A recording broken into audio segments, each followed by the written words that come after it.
Friends எல்லாருக்கும் அஸ்ஸலாமு அலைக்கும். இன்றைக்கி ஒரு ரெசிபி செய்யலான்னு எடுத்துருக்கோம். என்ன ரெசிபின்னு தானே கேட்குறீங்க? வெங்காய போண்டா ஃப்ரெண்ட்ஸ். அதுக்கு ஏற்ற திங்ஸ் பார்க்கலாம் வாங்க. நாலு பெரிய வெங்காயம் எடுத்திருக்கேன். அதனால நீட்டாக கட் பண்ணிட்டேன். அதுக்கப்புறமா பச்சை மிளகா 2 எடுத்து அதையும் பொடி பொடியாக கட் பண்ணிட்டேன். அதுக்கப்புறமா கொத்தமல்லி கொஞ்சம் கட் பண்ணிட்டேன். அதுக்கப்புறமா உப்பு கொஞ்சம் தேவையான அளவுக்கு சேர்த்துருக்கேன் ஃப்ரெண்ட்ஸ். அதுக்கப்புறமா கருவேப்பிலை கொஞ்சோண்டு எடுத்து அதை நான் கட் பண்ணுற மாதிரியே கட் பண்ணிக்கோங்க. நல்லா கழுவி கட் பண்ணிக்கிறேன். அதுக்கப்புறமா 4 வெங்காயத்துக்கு ஏற்ற மாதிரி கொஞ்சம் கடலை மாவு. நான் அளவுலாம் ஒன்றும் போடலை ஃப்ரெண்ட்ஸ், எனக்கு தோன்ற அளவுக்கு போட்டு செஞ்சுருக்கோம்.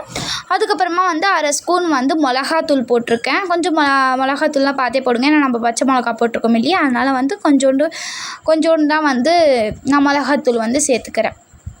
உப்பு இதில் கொஞ்சோண்டு சேர்த்துக்கிறேன். அதுலேயும் நம்ம உப்பு போட்டிருக்கோம், அதனால நம்ம கொஞ்சோண்டு தான் சேர்த்துக்கணும். இதுலேயும் கொஞ்சோண்டு உப்பு சேர்த்துக்கிறேன் பாருங்கள். நெக்ஸ்ட்டு ஆப்ப சோடா கொஞ்சோண்டு ஒரு சிட்டி அளவுக்கு எடுக்கிறேன். அதுக்கப்புறமா கொஞ்சோண்டு தண்ணி போட்டு நல்லா கொஞ்சம் கொஞ்சமாக அப்படியே மிக்ஸ் பண்ணிகிட்டே வரணும். மொத்தமாக கொஞ்சம் ஊற்றி நல்லா அப்படியே மிக்ஸ் பண்ணாதீங்க. கொஞ்சம் கொஞ்சமாக போட்டு நல்லா கலக்கிட்டே வரணும். அந்த கட்டி எல்லாம் இருக்குது பார்த்தீங்களா, அந்த கட்டிலாம் உடையணும் பாருங்கள். இந்த மாதிரி கொஞ்சம் நல்லா தண்ணி போட்டு மிக்ஸ் பண்ணிகிட்டே வரணும். நம்ம சப்பாத்தி மாவுலாம் எப்படி ரெடி பண்ணுவோம் அதே மாதிரி மிக்ஸ் பண்ணிட்டு வந்துடணும். நம்ம கட் பண்ணி வச்சுருந்தோம்ல அந்த காய்கறிகள்லாம், அந்த வெங்காயம், அந்த பச்சை மிளகா, அதெல்லாம் நல்லா உடச்சி விட்டுக்கணும். நல்லா மிக்ஸ் பண்ணி இது பண்ணி விட்டுக்கணும். அப்போ தான் அந்த இதெல்லாம் தெரியும். பச்சை மிளகாலாம் நல்லா நசுங்கிக்கும். நம்ம மிக்ஸ் பண்ணது இங்கே இருக்குது பாருங்கள். எப்படி உடச்சிங்கன்னா அப்போ தான் எல்லாமே மிக்ஸ் ஆகும். இந்த மாதிரி மிக்ஸ் பண்ணிக்கலாம். இது மிக்ஸ் பண்ணிட்ட பிறகு நம்ம அதில் அந்த நம்ம கடலை மாவு கலக்கி வச்சுருக்கோம்ல, அதில் நம்ம இதை சேர்த்துக்கணும். சேர்த்து இதையும் பிசைஞ்சு எடுத்துக்கணும். நீங்கள் நான் சொன்ன மாதிரி தண்ணி கொஞ்சோண்டு சேர்க்கணும்.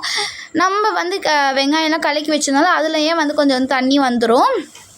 எப்படி பாருங்கள், அதில் போட்டு நல்லா மிக்ஸ் பண்ணிவிட்டு தேவையான அளவுக்கு இன்னும் கொஞ்சம் தண்ணி சேர்த்து நல்லா ஒரு இது மாதிரி போண்டா போடுறோம்ல, அந்த அளவுக்கு நம்ம இது எடுத்து வச்சுக்கணும். இந்த மாதிரி ரெசிபீஸ்லாம் டெய்லியும் வேணுமா, எங்கள் சேனலை சப்ஸ்கிரைப் பண்ணி வச்சுக்கோங்க. ஓகே, பார்த்தீங்களா எப்படி மிக்ஸ் பண்ணிகிட்ருக்கேன்னு. எங்களுக்கு கலர் வேணும் அப்படின்னு நாங்கள் யோசித்தோம். அதனால் கொஞ்சோண்டு கேசரி பவுடர் நாங்கள் நேச்சுரலாக கலர் இருக்கிறதுக்காக தான் நாங்கள் சேர்த்துக்கிறோம்.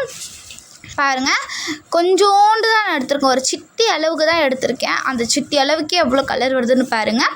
கொஞ்சம் நான் கலருக்காக தான் இது நான் சேர்த்துக்கிறேன். நல்லா மிக்ஸ் பண்ணிக்கணும். எவ்வளோ மிக்ஸ் ஆகிருக்கு பாருங்கள் அந்த கடலை மாவு கூட. இந்த மாதிரி எல்லாமே மிக்ஸ் ஆகிக்கணும். மிக்ஸ் ஆகிட்ட பிறகு நம்ம எண்ணெய் சூட வச்சு இதை பொரித்து எடுத்துக்கிட்டால் போதும் ஃப்ரெண்ட்ஸ். அவ்வளோதான். இது ரொம்ப சிம்பிளான வேலை தான், டக்குன்னே முடிஞ்சிடும். இது பாருங்கள், நல்லா கீழெல்லாம் மாவு ஒட்டி இருக்கும். தண்ணி போட்டு மிக்ஸ் பண்ணதுனால மாவுலாம் கீழே நல்லா ஒட்டி இருக்கும். அதையும் நீங்கள் மேலே தூக்கி நல்லா பிசைஞ்சு போட்டுக்கணும். பாருங்கள், இந்த மாதிரி இந்த அளவுக்கு இருக்கணும்.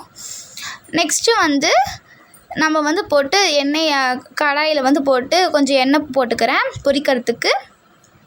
எண்ணெய் நல்லா சூடாகணும் ஃப்ரெண்ட்ஸ். அப்போ தான் நம்மளுக்கு சீக்கிரமாக நல்லா போண்டாலாம் ரெடி ஆகும்.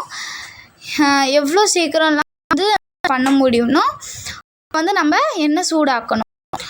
பாருங்கள், ஒரு போண்டாவாக குட்டி குட்டியாக பிடிச்சி இந்த மாதிரி கொஞ்சம் கொஞ்சமாக போட்டுக்கிறேன். 5 நிமிஷம் நல்லா எண்ணெய் சூடாகணும்.